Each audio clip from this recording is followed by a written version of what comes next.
Several Tampa Bay families were in court today. They are suing Governor Ron DeSantis and several state agencies over the ban on mask mandates. 8 on Your Side's political reporter Evan Donovan has been following the case since it was filed. He joins us live with the very latest. Evan. Good evening, Stacey. They've called witnesses from public health experts to moms today, and they argue the Delta variant of COVID-19 is what changes everything.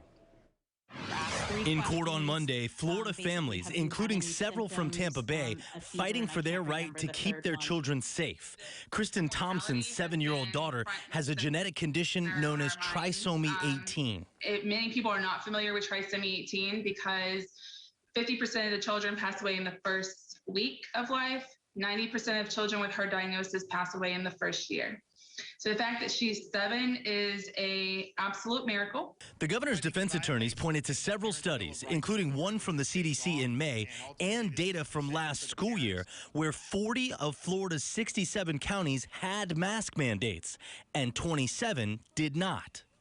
The difference in the number of COVID cases between school districts with mask mandates and school districts without mask mandates was less than 0.5%. Several expert witnesses in public health quickly pointed out those data and the CDC study in May were collected before the Delta variant, which became the dominant strain of COVID in Florida this summer. One USF doctor used a thought experiment where you introduce 3 strains of COVID onto 3 different islands in the Pacific Ocean. A month later, the original Wuhan strain and the Alpha variant would create less than 1,000 new cases a day. But the Delta variant spreads exponentially faster. And on the 3rd island with the Delta virus, they're experiencing 46,656 new cases a day. Now, the family's attorneys say they expect to be finished before lunch tomorrow, at which point the governor's defense attorneys will present their side. Both sides believe the trial will wrap up Wednesday. So, Evan, I know there's no jury. This is going to be up to the judge. Do you have any feel for which way it's going?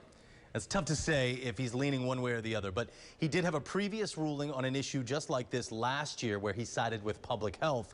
And last week, he ruled against the governor in the governor's motion to dismiss this case outright. But remember, no matter what happens this week, this case will almost certainly be appealed. All right, Evan Donovan live for us in the Tampa News Center. Thank you.